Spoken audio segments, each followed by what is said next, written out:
¿cómo puede integrarse una ficción a la realidad? ¿Cómo las tecnologías nos permiten hoy poder alcanzar este plano? El render es una herramienta crucial en arquitectura para la presentación y la venta de proyectos. Sin embargo, el caso de hoy es de un artista gráfico, cuyo trabajo ha hecho eco en esta materia. Glab.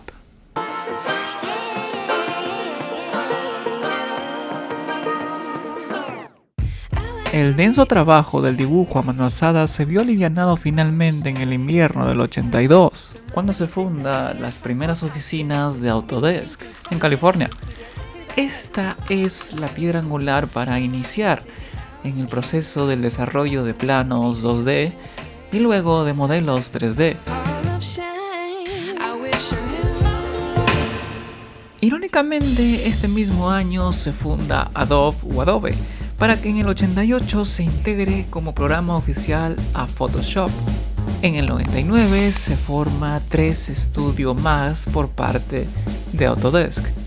La primera vez que escuché la palabra render fue más o menos en cuarto o quinto ciclo de carrera en arquitectura, y la idea era poder llevar el modelo 3D a la vida real, que se viera lo más real posible. Render en español se traduce como representación, y si bien en los 90 inicia 3 Studio Max, no es hasta el 99 cuando este se integra a los programas de Autodesk. A la par aparece Maya y se abre un nuevo camino para la industria del videojuego. Sin embargo, ya hay una leyenda y una serie de videos acerca de eso. Por la parte de arquitectura aparece V-Ray en el 99, Corona Render en el 2006, y con esto se tiene una combinación que dominaría el mercado del render durante muchísimos años, hasta el 2010 con la aparición de Lumion y posteriormente Twinmotion, Enscape y los demás software de render actuales. Sin embargo, retrocedamos un poco a la década de los 10, y es que ocurre aquí un evento particular. Aparece los principios del BIM, y con esto Revit se gana los focos de todas las empresas y las marcas. Y Revit tiene un apartado de render, y si queremos usarlo tenemos que manejar un tema de vistas. ¿Y cómo es que se configura una vista? Creo que estoy aquí un poco volando. ¡Coño, huevón, con la cámara! Por parte de Adobe, Photoshop fue migrando a otros campos como el del dibujo y la ilustración. Vamos, que el tutorial más antiguo de Cicra es de hace 19 años. Y aquí se empieza a observar un comportamiento particular entre ambas partes.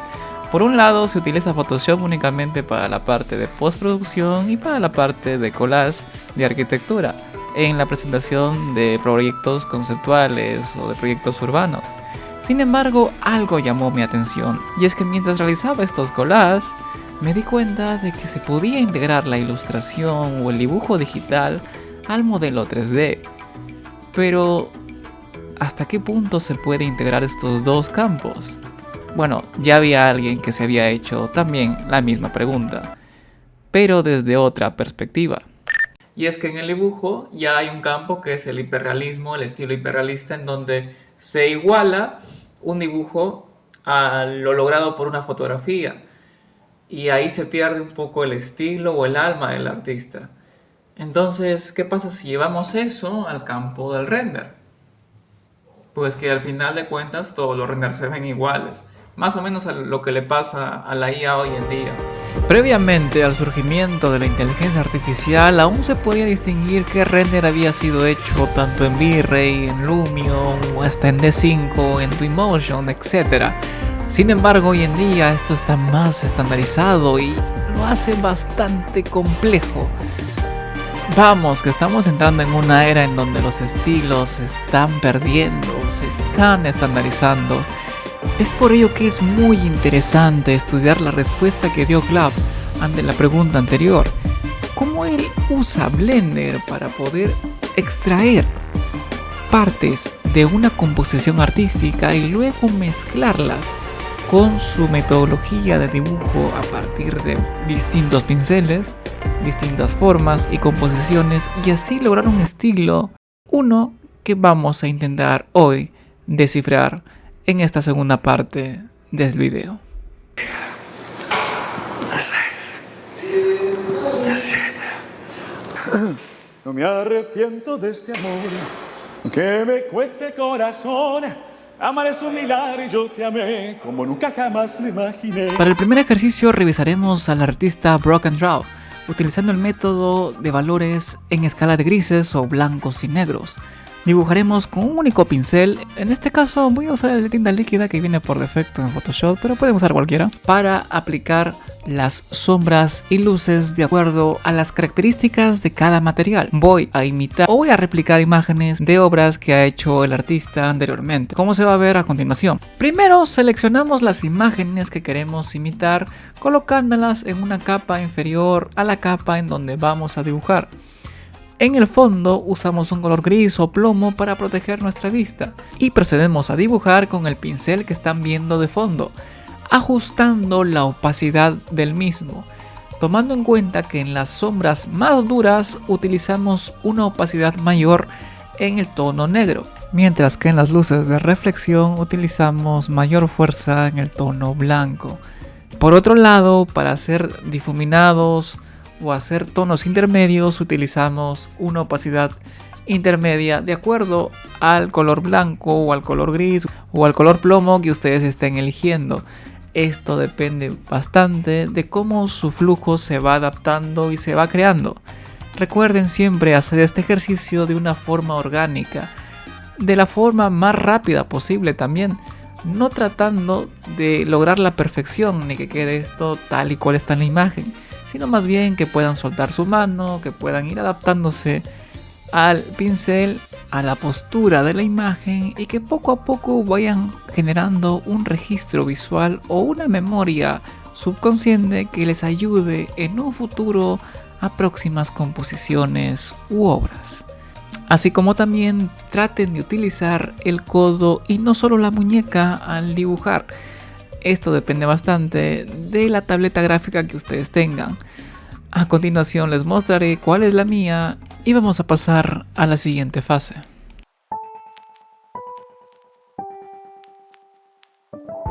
Para la siguiente parte empezamos a preparar la composición a partir de una escena que obtendremos renderizando un modelado 3D.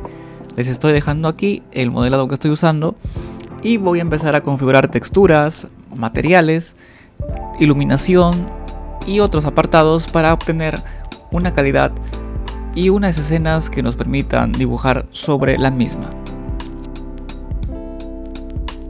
Como pueden ver, los espacios vacíos o en blanco se acomodan a la pose o a la postura que la figura humana tendrá a futuro. La idea es que la postura que ustedes vayan a tomar de esta referencia, que se trabajará en la siguiente fase, les permita aprender más acerca de dibujo, de gesto, de composición, de estructura anatómica, que eso es un tema interesante para otro video, pero por el momento vamos a seguir renderizando y voy a sacar estas escenas que les voy a compartir a ustedes para que se animen también a probar el método.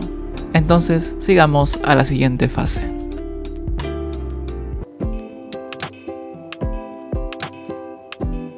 Voy a tomar una de las imágenes renderizadas y la pasaré a escala de grises para poder pintar encima de ella, siguiendo el método de grises y de blancos y negros que vimos anteriormente. Pero antes de eso ajustaré el nivel de contraste, la opacidad y la iluminación a partir de las curvas de nivel que vienen en Photoshop. Posteriormente trazamos el área de este color rojo sólido en donde se colocarán las imágenes a dibujar. En este caso identifico dos áreas en donde se puede trabajar la imagen, ya que se encuentran vacías. Una vez identificadas las áreas, pasamos a desaturar el color rojo y procedemos a dibujar los bosquejos iniciales en donde irán pues nuestras formas. Aquí estoy usando en la parte izquierda una forma femenina con una estructura en posterior. Recordando el método anterior, vamos trazando las luces y sombras a partir de las distintas opacidades que tiene el pincel que ya les había mostrado. Aquí, como pueden ver, me estoy apoyando de la forma inicial que tracé para poder generar la estructura de manera más rápida. es importante tener una referencia para las texturas de la piel, de la tela y el cabello. En este caso estoy haciendo esto de forma orgánica, pero posteriormente iré adaptando la forma más a detalle de acuerdo a los acabados que da Glab. Van a ver cómo me apoyo de sus obras para obtener elementos que no son necesariamente idénticos a cómo los está plasmando, sino que haciendo un ejercicio mental y visual voy integrándolos en la imagen previamente ya definida. Vamos a hacer retoques en función a la vista, en función a la estructura, a las formas de la anatomía del cuerpo, y vamos a ir poco a poco detallando, depurando cada una de estas partes. Como pueden ver aquí, también muevo la imagen constantemente y utilizo opciones como lo es la simetría, como es la opción de deformación, para poder refrescar siempre la imagen y aparte de esto hacerla cada vez más detallada y más interesante. Vamos a empezar con esta zona izquierda, con esta forma izquierda más grande, que será la imagen que tenga mayor peso visual en conjunto con el fondo. Recuerden que el tiempo de detallar el cuerpo humano es generalmente proporcional o es el mismo al que conlleva también detallar el rostro, por lo que esos dos procesos se pueden separar para futuros tutoriales. Como pueden ver aquí, he empezado a detallar el rostro siguiendo la imagen de referencia. Esto tanto para el peinado, el cabello que tiene, y para los accesorios como joyas que tanto caracterizan la obra del artista a analizar. Vamos a seguir depurando la imagen, haciendo detalles en vestuarios, en iluminación, y vamos a tratar en lo posible de que este acabado tenga sintonía con el fondo puesto. Posteriormente veremos cómo nos apoyaremos de los colores que vienen por defecto en el render para pintar la imagen que estamos integrando. Bien, para esta parte voy a utilizar otra referencia más para generar los elementos que colocaremos en la forma derecha. En este caso he decidido por estos cisnes, ya que se adapta más a la forma pequeña y que de esta manera no se oculte, no se opaque el render de fondo, que tampoco es la idea que este pues esté hecho en vano, sino que más bien acompaña la composición total y que le siga dando el protagonismo necesario a la imagen. Hay que recordar siempre que cada objeto que se está integrando se debe hacer en una capa distinta. Esto para mantener el orden y para poder corregir errores que se puedan hallar después de haber dibujado. En esta parte estoy agregando un elemento adicional que tiene la obra de Glab, que es el storytelling, es decir, contar una historia detrás de la imagen. Para este caso estoy tratando de unir estos tres elementos: el render, la figura principal femenina de la izquierda y las aves, que es el apartado tercero. Entonces, a partir de esto, analizo la dirección de la mirada, lo que ocurre en la imagen y cómo puedo agregarle una historia de fondo que contar, ya que esto termina de complementar y de integrar todos los elementos de esta imagen. Añadiré un cisne más como elemento principal de la parte derecha. En este caso me estoy referenciando de una fotografía para que quede más realista, y en la siguiente parte ya empezaremos a trabajar el tema del color. Como pueden ver, vamos a apoyarnos de los colores que vienen por defecto en el render de fondo y también en la imagen que referenciamos. Antes de eso haremos una prueba con otros colores para ver cuál es el acabado que se obtiene, siendo esta una parte netamente subjetiva del autor, ya que pueden usar la combinación de colores de fondo o curvas de color de Photoshop, o si no, pues ir pintando de una forma más natural, que será el caso que veremos a continuación. Solo que en un inicio hice estas pruebas de color para ver si se pueden integrar o trabajar en conjunto y si se puede obtener otro acabado. Con el comando Ctrl J vamos a duplicar la imagen e ir pintando e integrando el color con los tonos grises. También pueden optar por esa opción. Recuerden siempre manejar el tema de opacidades de pincel. Y como pueden ver, a partir de aquí vamos ya empezando a dar los acabados finales de lo que será la imagen a color. Una característica que da realismo a los tonos de la piel, por ejemplo, es el uso de colores rojos en una opacidad muy baja. Esto ayuda a detallar el tono de las venas y el tono de la piel que está con mayor flujo sanguíneo. Ese es uno de los apartados, por ejemplo, que se pueden estudiar de la obra de Glob. Así como también el uso de luces y de colores más fríos, tonos azules, para lo que son las partes más oscuras y lo que es las luces terciarias o luces de oclusión.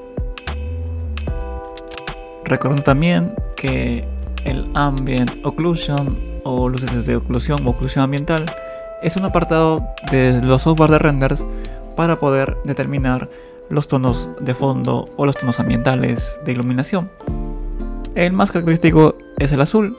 Es un tema también para estudiar en otros videos acerca de los tonos fríos, pero también hay tonos naranjas, tonos de ocaso y tonos rojos también. En este caso estamos usando un tono azul que estamos obteniendo de las sombras del render, y como pueden ver aquí, ya para darle un acabado final, para poder amarrar esta historia, vamos a agregar unas plumas, unas alas de cisne como una forma de conexión entre la forma principal izquierda y las formas menores de los cisnes que se colocaron. Entonces es una expresión de sorpresa que se puede interpretar de muchas maneras. Y bueno, aquí están viendo ya los acabados finales en detalle. Tomamos más referencias, como pueden ver estamos usando bastantes para poder tener un acabado lo más prolijo posible. Y finalmente este es el resultado que se obtuvo.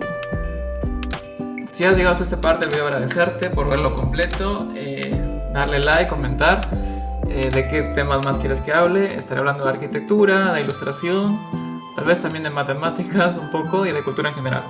Si también quieres algún encargo, ya sea de la parte de modelado, render o de dibujo, me lo puedes hacer a partir de mis redes. Soy más activo en Instagram, entonces por ahí me escribes.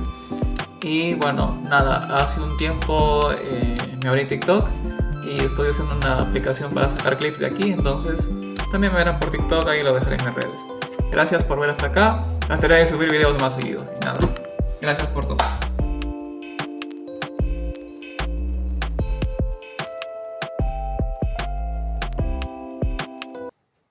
¿Qué estoy haciendo con mi vida?